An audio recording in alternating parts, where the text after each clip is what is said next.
globalization has stalled, that the world's population may stop growing in about 15 years' time. Hamish McRae is an economics columnist for The Eye and Mail on Sunday, and he's also the author of The World in 2050, How to Think About the Future. It's almost an easy prediction to make, isn't it? It's like, there will be a crash, or there will be a crash. Yeah. And I can give you a 4-year window, 28 to 32. Yeah. And by the way, I think China won't pass the US in ties ever. And I've changed my mind since that book was written. Because the data has come through. The new data has come through. The big bet that I make is that... Why should people take predictions about the future seriously? When you realise the amount of junk that's been written and how predictions are spectacularly wrong, I think that... most people don't take them very seriously. Mm-hmm. I see myself as a tour guide. We're all on this journey into the future, and we can't get off it. I mean, the only way to get off it is very disagreeable, so you've got to go on. And I have a couple of advantages over people. I've done it before, in that I wrote a book about the now 25 years ago, and I can see what mistakes I made and the things I got right. And I learned a bit more about the process of doing it then. But of course, we're on this tour guide together, and I'm very conscious that everybody on that tour will know more about some aspect of the world than I could ever possibly know. There are computer scientists. They will know more. And so what I say is, look, come along. If you see something that you disagree with, that's great, because what I'm not trying to do is to tell you exactly what will happen. I'll give you my own best cut of what happens. But what I'm trying to do is to take you through the process of thinking about the future. How do you think about it?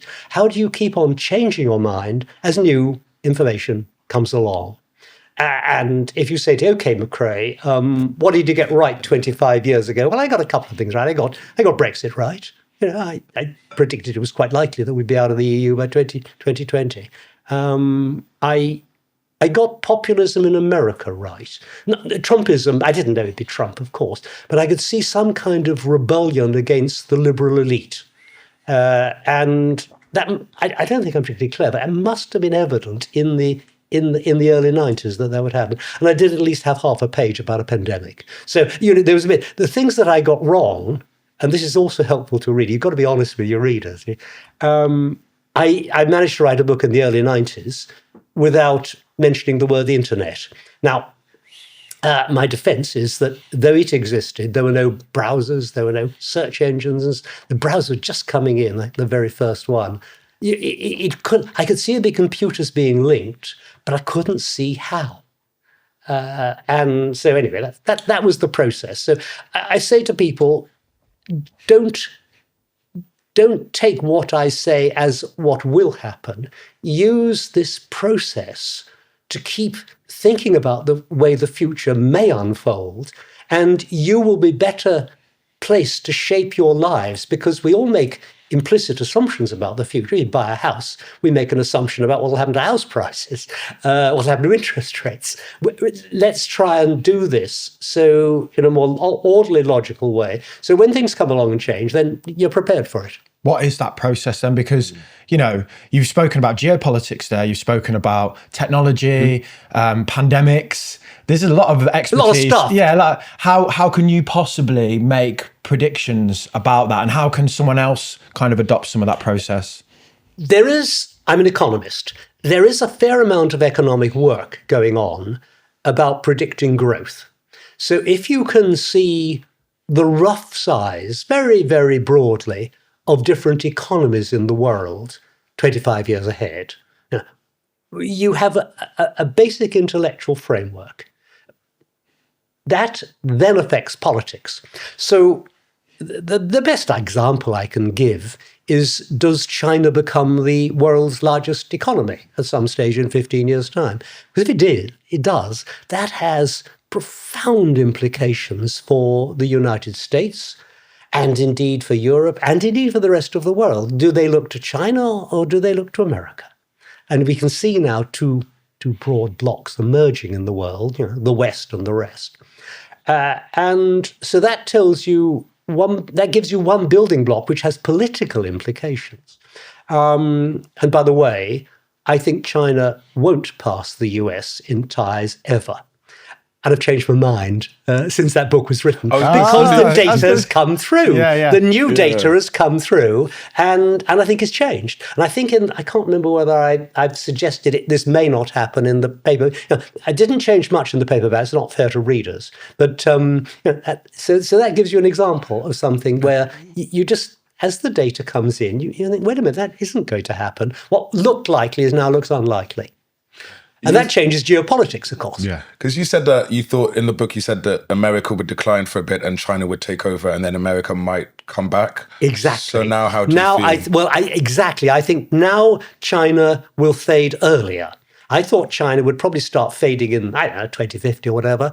I think it's probably already started to fade. It doesn't know it yet. Or it's hiding it. What? Or it's hiding it through the manipulation of data, maybe. I think it doesn't know it. I think the arrogance and drive is still there in the leadership, though not in the people.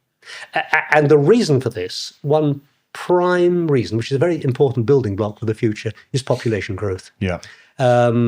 China's population may fall much faster than they think. I don't know whether have you been to Shanghai? Yes. Yeah. Well, nothing prepares you for your first visit to mental. Shanghai. It just blows your mind.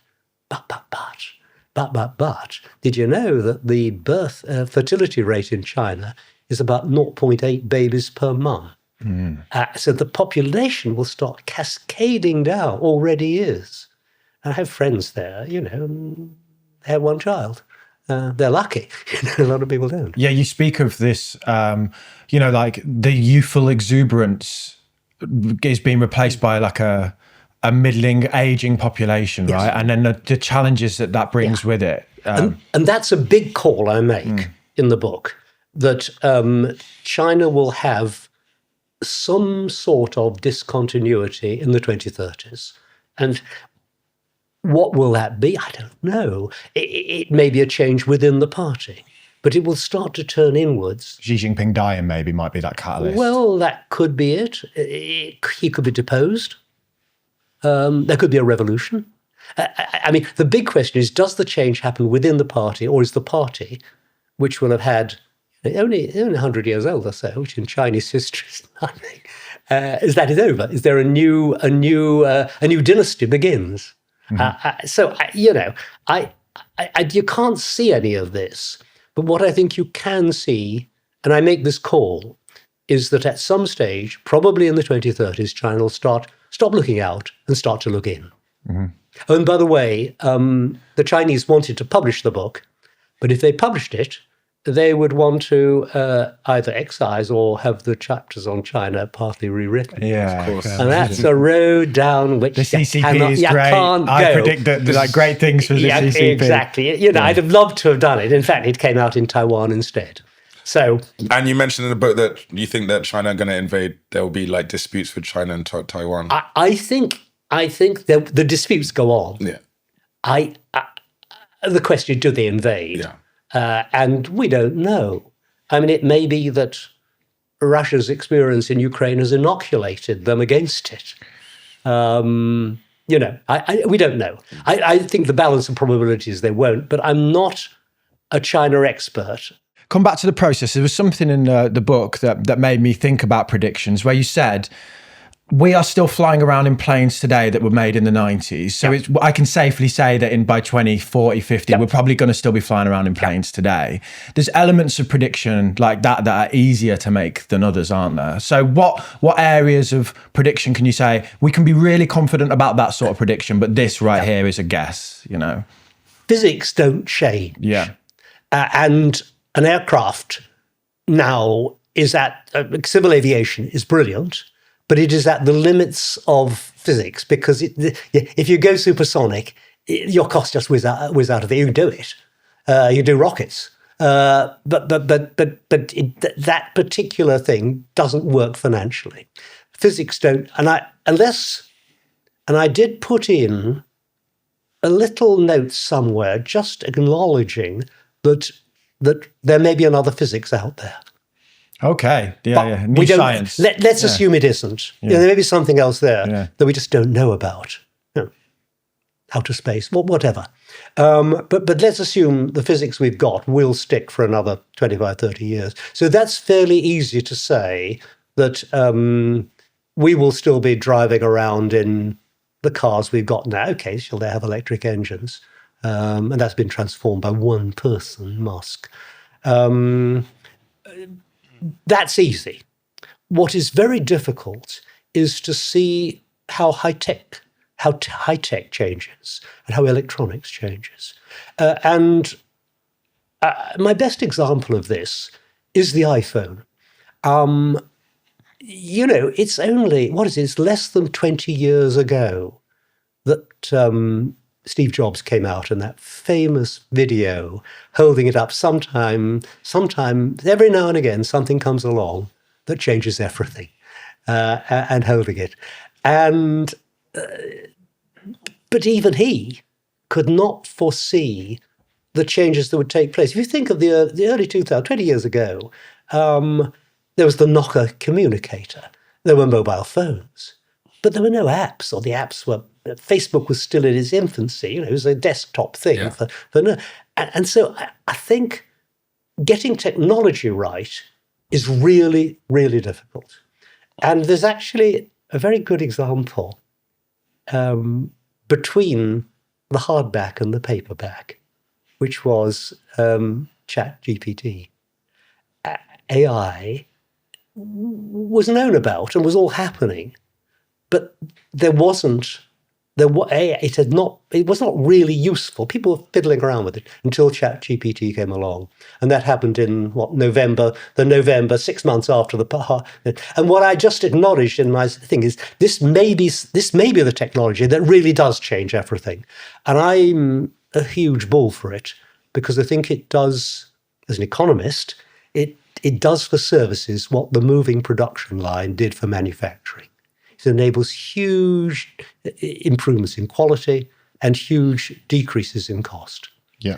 And that's the holy grail. It's like the leverage it gives people in terms of like speed. And I mean, all I have to ask myself is, am I using it more and more every day? And the answer is yes. Of course the answer, I'm moving and away from this is something that did not exist 18 months or 2 years ago. Yeah, and it's getting better. And it's getting better. So as someone who stood on the precipice of the internet and missed it, how are you looking at AI and going, well, I'm just a total bull. Mm-hmm. I just think it will enable us to step back a second. Manufacturing is between 10 and 20% of the output of a developed country. I mean, Germany, Japan towards the top end, UK, France, US towards the bottom end. But 10. You can improve that. You can make a better BMW. Tesla is a better. You can prove that, and you can make it more automated. That's all brilliant. But you're only working on 20% or less of the economy. To get people richer, you've got to work on the 80% that is services. And services have not improved in the same way as goods have. And it's very difficult, to improve the productivity of the health service, improve productivity of the public sector more generally, improve the productivity of banking has improved a bit, but services are really, really difficult to improve. And AI is the magic tool that comes along that enables someone who is, well-trained, but able to do their job much, much better. Yeah. And it's affecting you, it's affecting me. I'm I'm dithering at the edges. But I'm wondering how I can actually do things better as a result. A nurse could go, I've got these patients with these illnesses and these things, tell me how to serve. And it goes, you go here first, there first, next. And, exactly. Like these little bits of efficiency that it creates. Exactly, you've got it. Exactly right. And we will learn, we'll take 20 years to learn how to do this. And we'll have to take another 20 years probably putting in safeguards, because that's what you have to do. The analogy there is, the motor car. Do you know that in 1939, before the Second World War, there were about 10 times the deaths on the roads in Britain than there are now from motor traffic. And yet there's been this...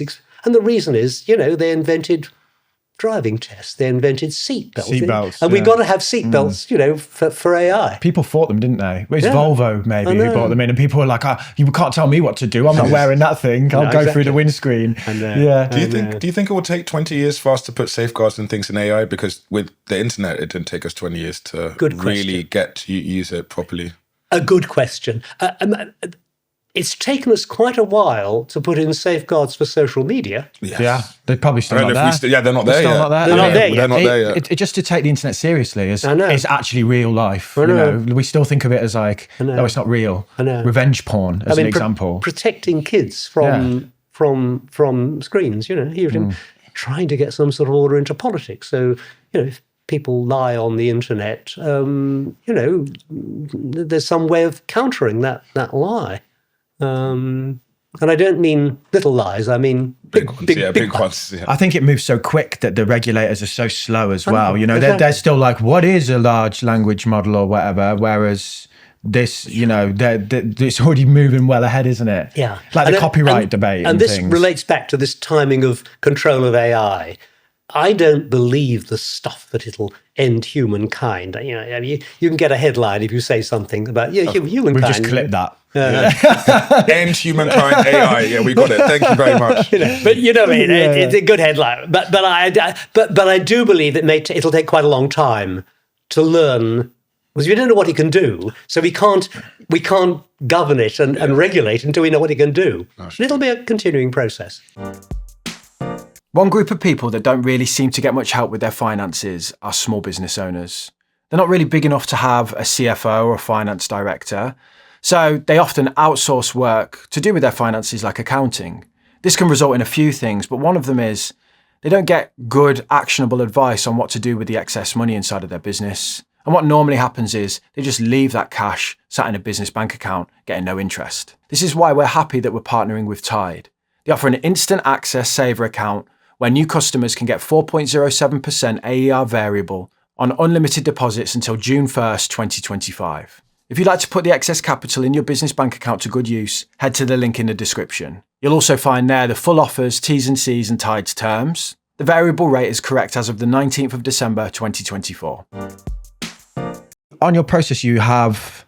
Well, through the book, you talk about like the 5 forces of change. Yeah. You call them. Can we outline what they are and, yeah, sure. what each does? Well, you start with demography. Yeah. How many people are you going to have and where are they going to be? Mm-hmm. And until recently, it was fairly clear what was happening. And that's why demography has become absolutely fascinating at the moment, post-COVID, because birth rates plunged and have stayed down.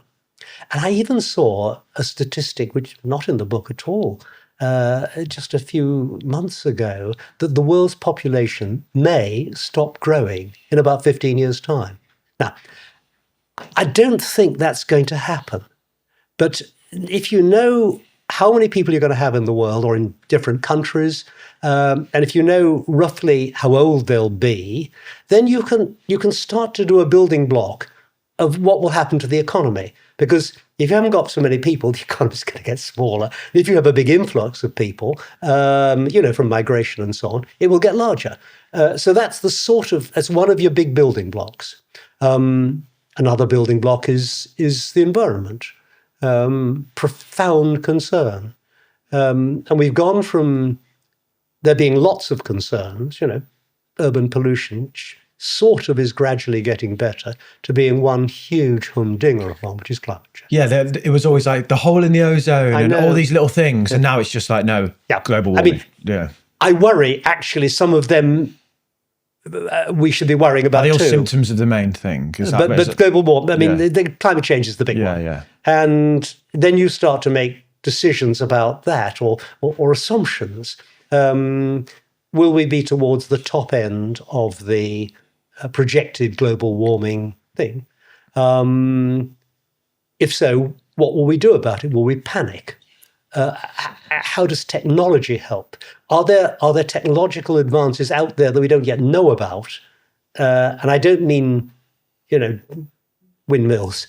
I mean something that actually we can't at the moment envisage that could radically slow global warming. And we don't know. So those are the sorts of questions that, again, are very important building blocks. Another building block is what will happen to globalization. What will happen to trade and finance? Globalization has stalled in terms of the proportion of stuff shipped around relative to total world GDP. Will trade wars plunge us into something really troubling and make people poorer as a result? Finance. Will we lose control of the dollar? What will be the role of crypto? So there are those, again, questions that we have to try and at least put forward. And I give some views, and I try and but again, I'm trying to give a framework for thinking about it. And if you say to me, McRae, okay, do you believe Bitcoin is worth $100,000? The answer is no, I think it's worth nothing. But it doesn't matter. If you want to pay that, then that's fine by me. It's a bit like buying a vintage Lamborghini for $250,000. There are other building blocks. There's democracy itself. What happens to politics? Do we lose democracy? Globally, because in the book you're talking about America, but you think it's a risk. I mean, if we lose it there, if we lose in America, we're done for. I mean, they're the police, aren't they, that uphold democracy? Yeah. The army. Yeah, they are. They're like the enforcers of democracy. I know. So and there are lots of countries that are run by the army, Pakistan. Yeah. Yeah. So So I think there are these building blocks that give you a hand. I try and go through each and explain what I think is most likely to happen, and what the issues are. And I try and give some views, but again, keep coming back to this. My views are not important. They're a framework to test your own views as a reader. So, okay, he's wrong there. Well, that's great. It's fine. You're wrong. I may be right. You may be wrong. I think I'm right. But you have to think you're right. You can't do it if you don't. But you have to acknowledge you will always inevitably be wrong about something. It's a nice way of making sure in 20 years' time I don't look at total ass when I won't be around in 25 years' time. So that's the other thing, by the way. Why do you write a book about a world that you will not be alive in? I don't know. I mean, get to the singularity, let AI figure it out, and then we'll all live forever. That's what I'm banking on anyway. Don't buy that one. Yeah. So yeah. Okay, so let's look at some of these predictions then. I want to look at the UK because you probably have one of the most optimistic outlooks of the UK that I've read in a while. Yeah. But the way that you deliver the growth in the UK is probably in contradiction to what the political narrative is right now. Does that make sense? So, I mean, look, anybody who's lived through the 1970s in Britain, and indeed the early 80s, early to the 70s, you know what despair looks like. And, I remember I was doing the Guardian job then, business editor of the Guardian in the second half of the 70s. And, I remember going in and talking to a senior civil servant, and he was white with fear. He said, if we don't get this IMF loan, we're totally fucked. We've got about money to pay about a month's imports. If we don't get the loan and build the confidence that comes with it, we can't pay for our food. And, now we're nothing like that now. The politicians were faffing around, and in the end, Callaghan swung behind Healey, and we got the loan, and then everything flipped quite fast. And by the way, did you know that the first privatisation happened under Labour, not under the Tories? It was Dennis Healey selling off BP, the government share of BP. So there's a continuity in politics, which I think politicians don't like to recognise.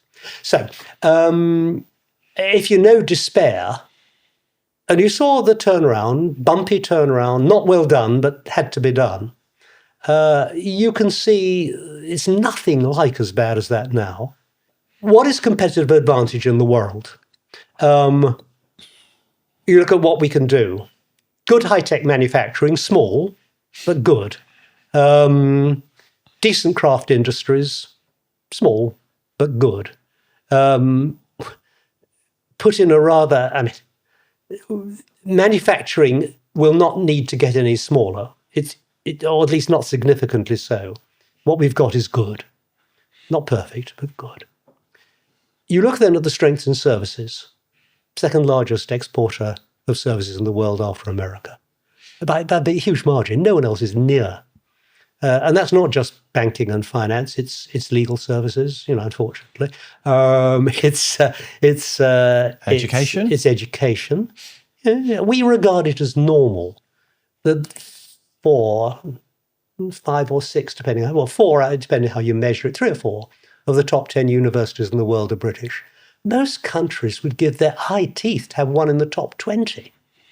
The top one in the Eurozone, I think, comes in the 40s. So now you may say, okay, these measures are not very good, but you got to take the league tables you got. Now that's a huge magnet.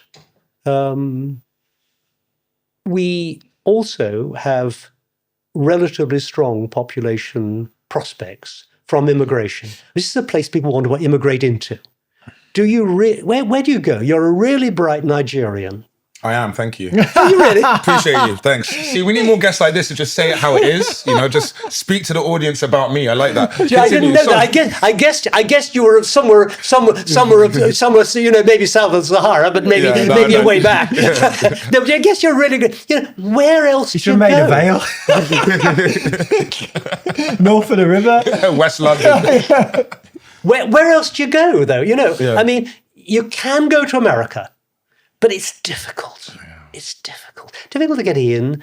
Quite tough when you're there. You can go to Germany if you're Turkish, and you may do very well there. But so I think, coming back to the point, one of the great bull points of this country is we are a magnet for clever people, clever, talented, hardworking people, and let's hope we stay so. I think we probably will. And I know there are social tensions, so we've got to deal with those. We dealt with them you'd have a better perspective than I. We dealt with them sort of okay, but not nearly well enough. We could do better. So I think that's another bull point. The problem is, immigration is seen as a negative thing by many people. And I think the politicians serve that narrative because it helps them, right, win votes. I think it's perfectly reasonable for any country to choose who it wants to come in. The type of immigrants, yes. It wants to have talented people who will work hard. There's a little worry there, by the way. Are we denuding, wrong word, taking too many talented people from the emerging world? But it's their choice, and money gets sent back. Did you know, and I discovered a new fact just the other day, did you know the largest single source of funds from the developed world to the emerging world is not official aid, that's tiny. It's not foreign direct investment, quite big. Not portfolio investment. The largest single source, by half the total, is immigrants' remittances. Western Union, is it? Huh? And also, lots of, there's a whole business on remittance. There's so many different companies like Western Union. Just literally posting cash back, basically. It's huge. Anyway, so, and not only does the money go back, skills go back, and okay, so it's building a house, but that's a house that doesn't require local savings to build. Yeah. So So I think it's possible to manage migration well. You want people who want to be honest about it. You want people to come and work. You want people who you can create good lives for their families. You don't want people who come and beat us up. The jobs we need is the point, because high skill people say, "Oh, bring all the engineers here," but actually we might need care workers or we might need whatever. And I think if the politicians came out and said, "Here's the list of jobs that we need. If you want one of these jobs, come and get them. If not, we're going to go and get some people that can do them, because otherwise, no one's going to look after your nan in a care home." That's exactly what I think too. Yeah. Politicians need to be honest. Yeah. Give the data. Give people the data, and then people make up their own minds. You said that the UK kind of needs to change how it thinks about itself. So what do you mean by that? And what do you think? How do you think we think about ourselves now? And where do you think we need to go to improve? So look, I think we don't acknowledge our strengths. we have this thing about private schools, which, well, I went to one, so you could say I would say that. But I was brought up in Ireland, and my parents saved every penny they could have to send me to a private school.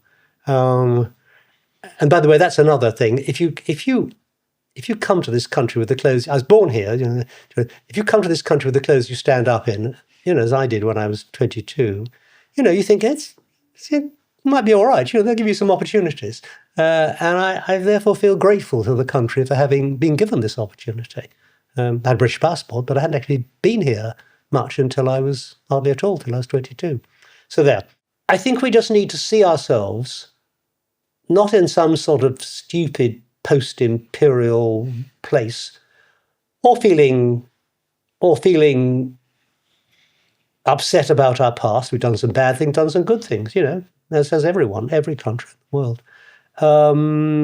I think we should just recognize ourselves for what we are, a really interesting place, trying to do the right thing most of the time, and an integral part of the Anglosphere, led by America, and we shouldn't have any ideas that we are special to America. We're not at all. Not the special relationship, you mean?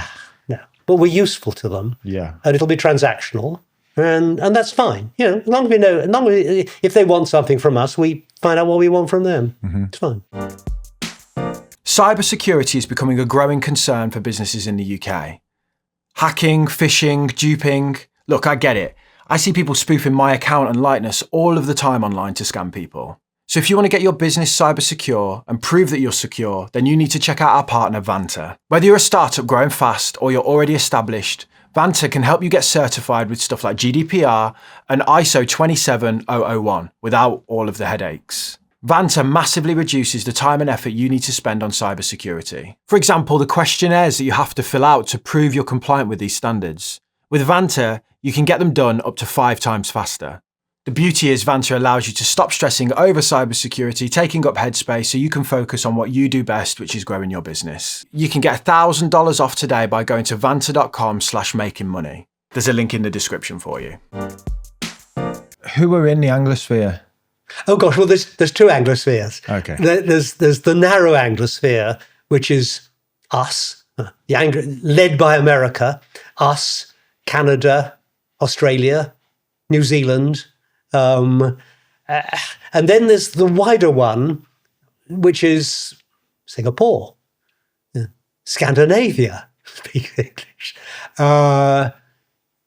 Very, very importantly, Nigeria and much of Africa. There's India. The Indian subcontinent, actually, is sort of associated with the Anglosphere. And there are other countries which are part of the Commonwealth, which English was, more recent additions to it, which are in a sense associate members of the Anglosphere. But it's a loose concept. It's people who use English and look at the same films and enjoy the fact that wherever they go in the world, there'll be someone probably who can understand them. I think we should think of the English-speaking world as something special. And I think it will... We have different aims, different prospects, different political systems. I mean, US, Australia, Canada, New Zealand, we're different. But actually, if you look at where do people want to migrate to, the earlier point, it's actually within the English-speaking world.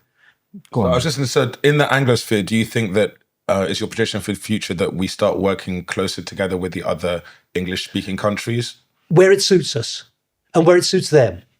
No formal agreement, nothing specific. On the other hand, on a sort of ad hoc basis, we get together and say, look, we got to get together and, as with AUKUS, if Australia wanted nuclear submarines, we're American, we could have got them and we can help you get them. Is that the kind of collaboration? Can you think of any other ways that you might think these are ways that the Anglosphere could collaborate? Or I don't think we should try and make it specific. I don't think we need to. I don't think we should have any ambition for it. And the wider Anglosphere, by the way, with the Commonwealth, we should have no ambitions at all, except that actually maybe we should fast track top end Indian graduates to come here and work here, because actually a closer relationship with Indian high-tech industry would be to our advantage and indeed to theirs. So that's something that we can perhaps work together. So it's ad hoc, and there's no sentiment. It's just just the fact that you talk the same language and most of the time think very broadly in the same way. Yeah. And the world's largest democracy, India, speaks English. Yeah, and in a world where people are unsure, India has a lot of the same characteristics in terms of a large population base and these kind of things. And that, by the way, raises another really interesting thing. And this is, the pecking order of 1, 2, 3 in 2050. We know who the three are. It'll be the US, it'll be China, it'll be India. I'm not totally sure of the order. I mean, I think, and this is really new, I mean, not in the book at all, I think it's not totally impossible that India could be a larger economy than China by 2050, if not 2050, 2070, because China population going down so fast. You said they might have some border disputes. Well, you're absolutely right. That's I know a good book. They don't get along. They don't get along with each other very well on the eastern border. You're absolutely right.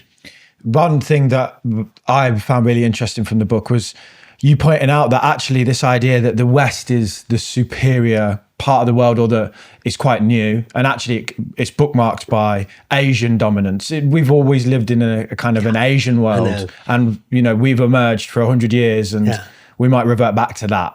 I think we go some way back to that inevitably. I really do, and that I hope counters a bit of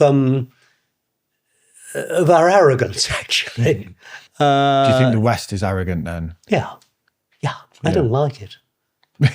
But do you think the UK has a right to be arrogant? Because we're like a small little island, and like you said, we've got like the Anglosphere, and we've got like such impact in the world, and we had the whole British Empire. Like, isn't it for such a small nation? Like, you're only as good as your last game, mate. You can't if we were American, we did what we've done. We'd be like, okay, we expect you to. You're huge, but like little island, we churn out a lot of we've got good universities and all these things. My answer to this is the journalist one. You're only as good as your last story. We're very lucky. We're in a very lucky position, but we just need to lift our game. We need to be honest about the things we're not very good at. I don't think we're good enough at the things I don't think we're honest enough at the things we're not good at. Yeah. And we need to do that Who too. needs to be honest? Politicians, do you think? Is that where that comes from? Oh, gosh. I think the press needs to be honest. Oh, good luck with that. Yeah. You got more chance of the politicians being honest in the press. Yeah. I think it starts with politics. And I don't like the partisan nature of politics at all. We've seen the stupidity of partisan nature in the past few months. If a new government comes in, says everything's terrible. Well, actually, some things were not very good and some things were okay. But everybody only say the terrible bits. So then everyone says, oh, Christ, so it's awful, and so you're not confident. That's not very clever. You need to be honest. Some things are good, some things are bad. Do you think politicians are less honest today than they were in the past? No. I mean, not much. When we talk about America, yeah, sure, it's not great. But you look at the periods of the past of American politics, and they're pretty rum presidents they've had in the past. So what changes within that system then to improve it if they're always just dishonest? All systems swing too far, and the liberal elite in America swung too far, and it just got detached from what ordinary people thought. Trump was created by the arrogance of the American liberal elite, created the space for him to come in from time one. He behaved appallingly after the election. People said, look, we'd rather have that than the snootiness of the liberal elite. We'd rather have that. We'd rather have people, and we all behave a bit badly at times. So it will pull back. Do you think? I really am. I'm really confident about America. What about the UK? Do you think the UK has a bit? Well, look, we've had a very difficult time. We had the difficult decision of the split over Europe. We had one prime minister who couldn't do the job. Some might argue we had more than one prime minister who couldn't do it. We had one, which one? We had one prime minister. Well, had the Truss episode. We spectacularly couldn't do the job. Yeah. Got rid of her in less than 2 months. I mean, that's not bad. So the system held together. Yeah. We had one lot that ran out of ideas, and we have the other lot in. The system is more or less working.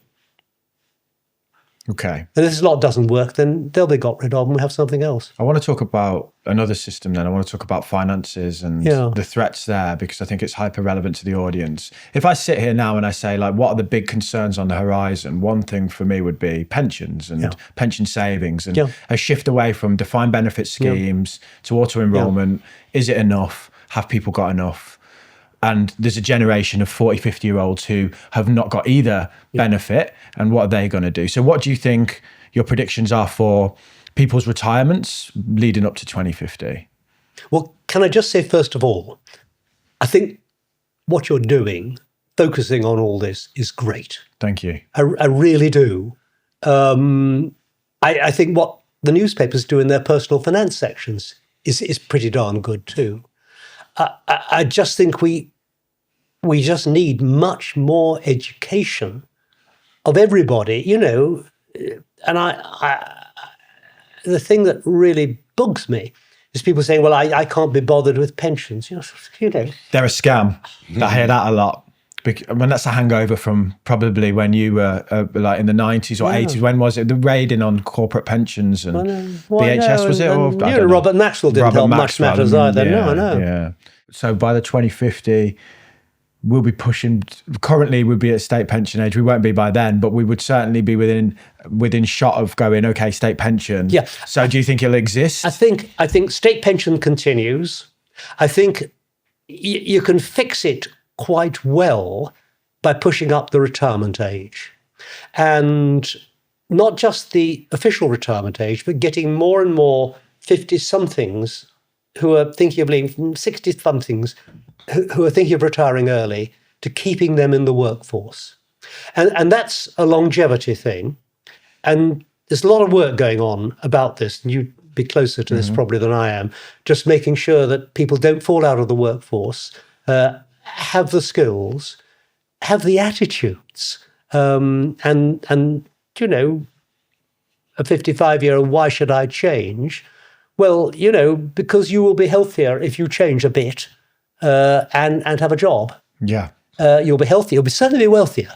But you'll also be healthier. You'll have more interest. But better for your general views in life. So I think that's something that will be a lot of work to go on. And the actual maths are, if we manage to push up the state retirement age another 2 or 3 years, along with longevity, link it, then actually all the numbers start to look much more manageable. Yeah, the people in their 50s that are economically inactive, what you start to then get into is social care, healthcare. As in, like, if you're needing to leave work to look after your parents because it's so expensive to put them in a care home, you got to fix that problem, haven't you? You got to make it more affordable to care for people. Essentially. Absolutely, it's more affordable care and ways of helping people make decisions that are better both in social and human terms than not just financial terms. Yeah, absolutely. So in terms of finances, then, what about a forecast for the market? Are we willing to sit here and predict where the market will be in 2050? Not financial advice, people. Well, we know a lot about what's happened to asset prices in the past. We know the returns you get on equities in different markets. We know the returns from property. We know the returns from fixed interest securities and so on. And we've got a run that goes back over 100 years. One of the runs, it goes back, the old BZW one, Barclays one goes back, I think, 150 years. So we know a lot about what happens to asset prices. And we know that through world wars, through the depression of the 30s, through the great inflation of the 70s, through the zero interest rate stuff that we've had. We know a lot about it. And we know that if you save, the magic of compound interest will, over a 40-year period or a 50-year period, mean that you get a positive return on those savings in real terms. And you can then say, okay, how do you slice it? And I don't know what your view is, but my view is that you don't put all your eggs in one basket. The best marker, the most positive thing is global equities. Yeah. And told you, mate. Damo's doing a little internal dance now. He loves his. Well, just because the S&P's been so dominant, right? But it's eggs in a basket, and there's no guarantee. And then you can have a debate. Are you half in global equities? You've got to think of your own property. You're in the UK property market. You should own a home. You have exposure through owning a home. You need something there. You may want some short-term fixed interest stuff because you're going to need the income and you may need the money in another year's time or something. But I think don't be clever. And you probably want to play around a bit. And if you're brilliant at some kind of collecting, then sure, do that. If you know Lego inside out, kind of thing. Well, exactly. Or if you're into vintage cars, But do you think the forces that have driven global equities up over the last 100 years will persist? Because one thing I see is there's a lot of discussion, Goldman Sachs recently, lower expected returns over the next decade, these kind of arguments. And I think people always worry oh God, I'm too late. It's best is behind us. So you go down from a 70 allocation to a 45 allocation, maybe?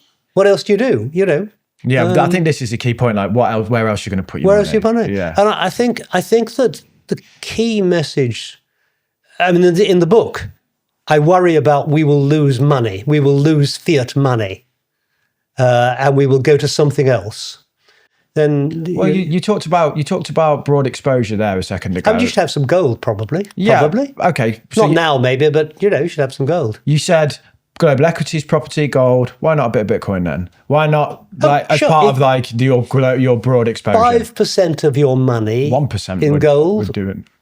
1% in crypto, or 5% in crypto. But don't be silly. No. Always be aware that oh, look at me. I know what I'm doing. 75%. You know what you're doing when it's up. When it's down, you stay real quiet. Real humble. But I think the big bet that I make is that the market economy will broadly continue for the next 25 years. The world will keep turning. The world will keep turning. There will be many opportunities in the emerging world because it becomes more important.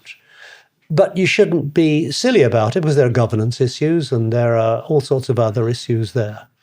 But it keeps coming back to compound interest and being aware that inflation may be quite a bit higher over the next few years than the markets expect, which tilts one back towards property and equities. And if you can find a way into it, private equity too.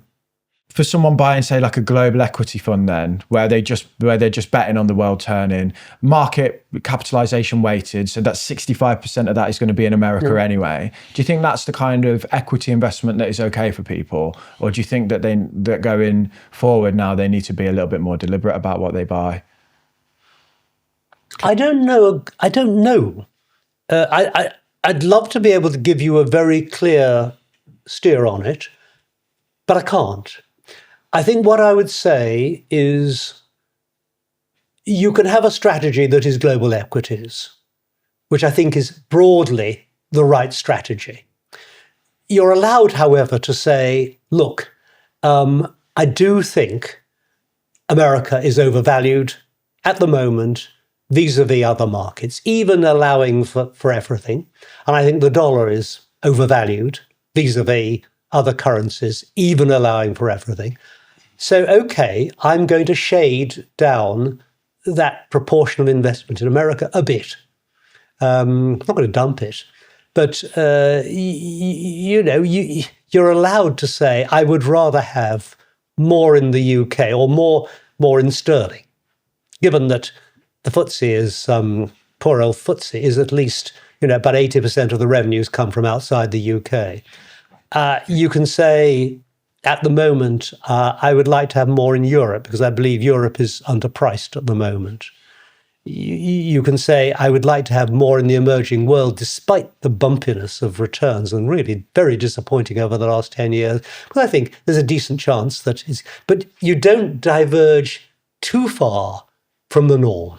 You don't try and be clever. You can tilt a bit. Yeah. Dial it down, dial it up slightly. Yeah, Yeah. Right. And accept you'll get things wrong. Yeah, and still have exposure to everything because you get that broad diversification. I mean, you look at Warren Buffett, who's not got into some high tech, but didn't get into, has done all right. I mean, he bought Apple at a good time, didn't he? Bought Apple at a good time. Even though people said he was late when he got involved. Yeah, I know. But he's not perfect. No. More, he's just been consistent in the market for a long period of time. That's probably exactly. And you don't bet against America, as you don't bet against it. Yeah, I think for me, the thing I encounter through my audience the most is an obsession with the best, and I think just be in the market consistently long term, and chances are you'll be okay, and go and be the best at what you do in your day job, and improve your income. Exactly, and save, and save in a tax efficient way. Yeah. You're buying, if you're on a 40%, what are you? You're buying 10 apples for the price of 6. Yeah, you're getting that return instantly going into your pension. So that's giving you a lot of buffer. The market could drop 50% and you're not down very much. You can drop 30%, you're still ahead. I know exactly. Yeah. And so I just think that it isn't exactly get rich slow. It's get comfortably off slow, and probably also find some way as you get older of going on contributing to the economy, ideally for money in some way or other. Stay economically active beyond the age of retirement. Stay economically active. This is not against people who want to play golf. You want to play golf, that's fine. But actually, there are ways of being more useful to society. Yeah. And if you can make money out of it, then that's even better.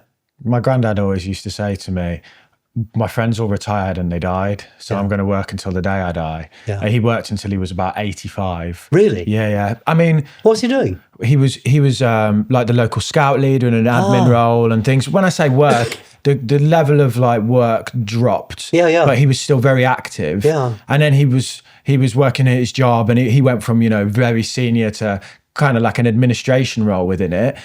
He stopped and he just deteriorated really quickly. Like the mental cognitive side, his cognition drops really quickly. He was old. He was 89 by the time he died. Yeah. But you're allowed to retire when you're approaching 89. Yeah. But I mean, you saw it in him instantly. Like his fitness and his mental sharpness just declined. And I'm not saying that people shouldn't retire, but I do think this is really important. If you want, we know that longevity improves. I mean, we've had a dip because of COVID, but how you measure it, the long-term it's trend reasonable to expect it'll creep up again. Yeah. But there's this period of very ill health for people and it's like longevity with conditions of bedbound, and those who stay fit and active and mentally sharp tend to have a better. Yeah, and the more that people who can be active are active, the more resources available then for people who really can't, who have to be in a wheelchair for whatever. So one's actually doing something useful for not just for oneself, but for society as a whole. I'd like to talk about longevity a bit as well, because I think it's like a stereotypical 36-year-old male. You'd be like, oh my God, I might die one day. And I've become obsessed with health, fitness, and living forever because I really don't want to die. Yeah. So, you know. So what do you mean? What does it feel like from the age of 81? Are you 81? Yeah, I'm 81. Well, look how sharp you are. Well, I'm going to keep going. Come on, I'm going to keep writing the Sharp newspaper. at 81 I've got to, you know, when I leave, I've got to do a couple hundred words for the eye on Starmer. You know, what is it a reset? Yeah, but you're 81. That's blown my mind, because you seem. I've got to keep going. Yeah. Well, but this is the point. So, what do you think around longevity in terms of healthcare developments and like, am I going to live forever? Because I really don't want to die. I think that the great trick will be, how do you keep people active for longer? How do you improve general health, rather than how do you fix an emergency when it happens? And so much of our health care is going into fixing something when it goes wrong. Sick care, not health Sick care. care, right? Yeah, that's a good way of putting it. I hadn't heard that. Yeah, you know, and how do you stop it going wrong in the first place? And I think AI, you know, will help in that.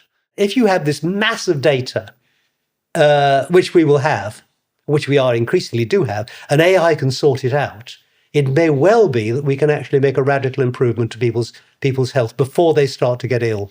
Yeah, so, you know, as part of my study into longevity, I look at the kind of things like the levers that people can pull that make a meaningful difference.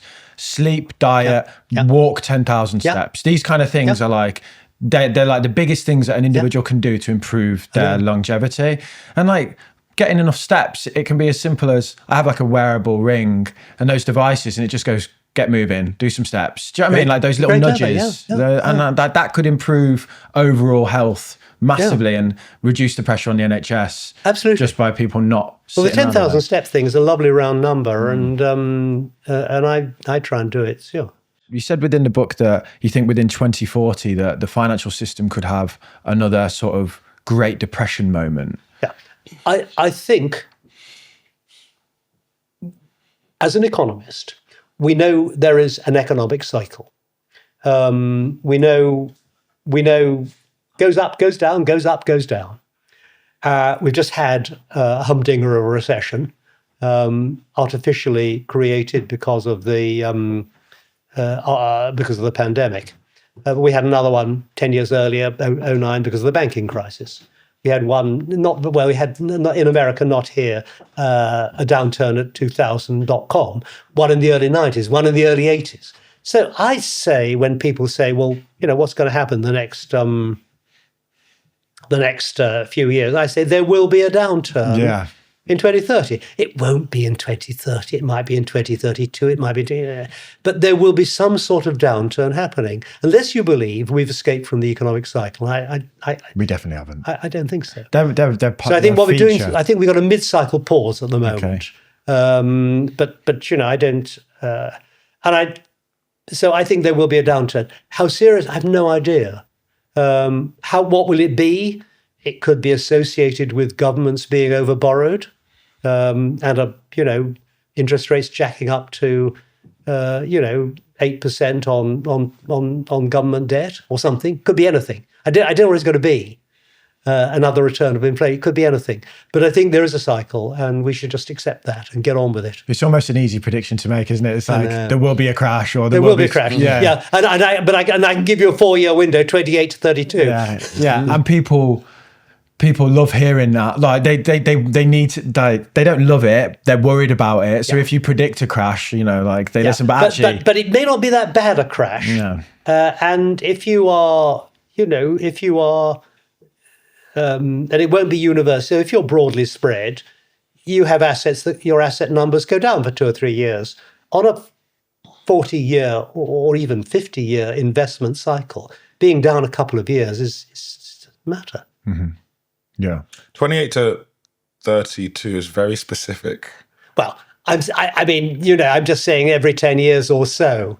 Yeah, but you need to nail the dates, don't you? Because if you're making a book where you predict in 2050, if you go in the next 20 years, there'll probably be something that happens. People are going to be like, oh. Well, you have a bit of luck sometimes, and I think I was lucky saying there would be a populist revolution in America against the liberal elite, Hollywood, and all that, probably in the second decade of the century. And it happened in 16, So, I mean, you sometimes will hit things on the nose. You will sometimes be wrong. You will be wrong. And I think in finance, the comfort I take is this very long view of what's happened to asset prices over the past 150 years. And unless you believe something's going to be really different in the next 25 years than it has been in the past 120, past couple of hundred, or nearly 200 years, then I think you can actually take comfort from that and just not worry about the cycle too much. And there'll be times when things go quite mad, and it is possible there will be a madness in American equities in the next 18 months. And if it really gets mad, then perhaps you take a bit of profit, take a bit of money off the table. Mm-hmm. And are you overall optimistic about the future leading up to 2050? Yes. I think I'm realistic. I think we have a difficult time to get through now, the next decade or so, because of the tensions that are existing, particularly between China and America, but also other tensions. The next tension will probably be in India and China, and of course the tensions of what do you do with Russia. So I think those tensions are not going to get better over the next 5-10 years. I think we have to get through that period calmly. And if we get through that period, which I think the balance of probabilities overwhelmingly we will, without something truly dreadful that just makes everything I've written about look ridiculous happening. I think we get through that period, then I think we can look forward to a calmer period beyond that, where the really big issues will be concerning the environment in Africa, sub-Saharan Africa. Does sub-Saharan Africa really start to close the gap with the rest of the world? Can we within the foreseeable future, I don't say eliminate poverty, but at least crush it down so it only affects a relatively small proportion of the world's population? So I think we have a difficult period to get through, and then a calmer one beyond. Now, is this right? No, there'll be information that comes along that is either more positive or more negative over the next few years. That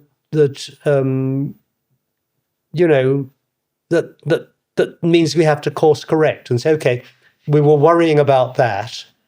That isn't a worry. We weren't worrying about this. It didn't come on our radar. My word, we have to figure out how to fix it. And there may be something that comes up that is just totally off our radar at the moment.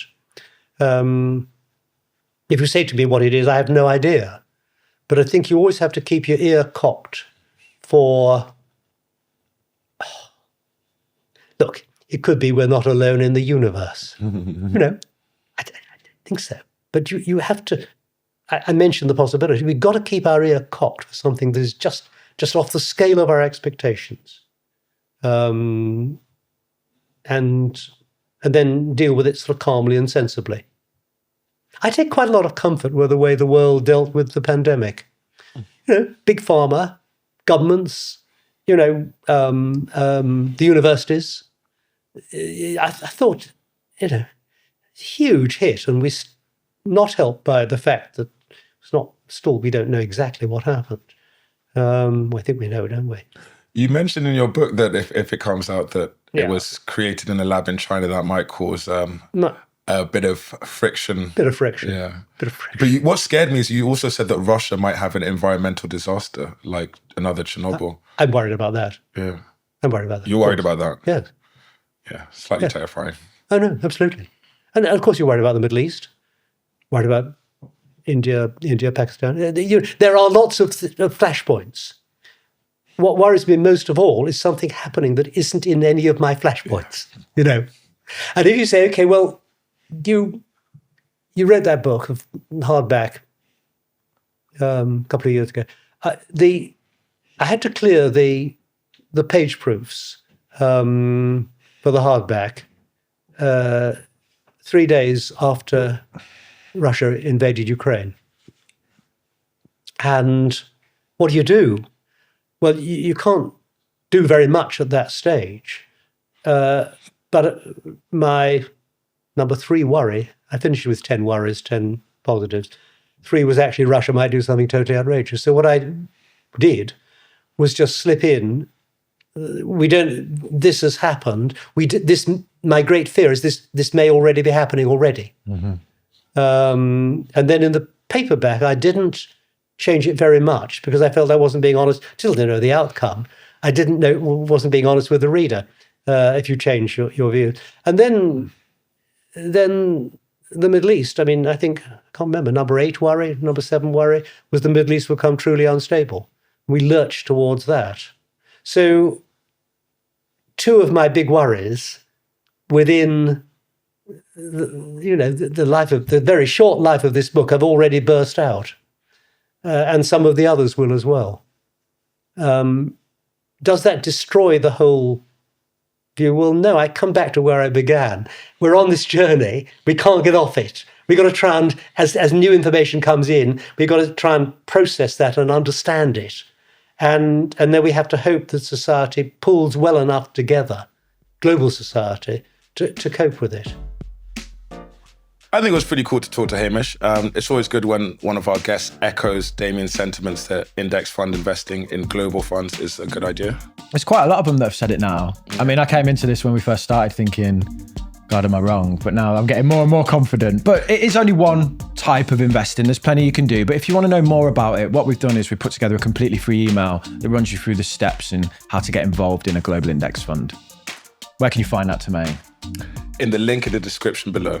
And you can also follow me on Instagram at @tismakingmoney. One guy says that Nigerians are on the rise, and look here, you're full of beans now. You got your moment. Buzzing. On On point content.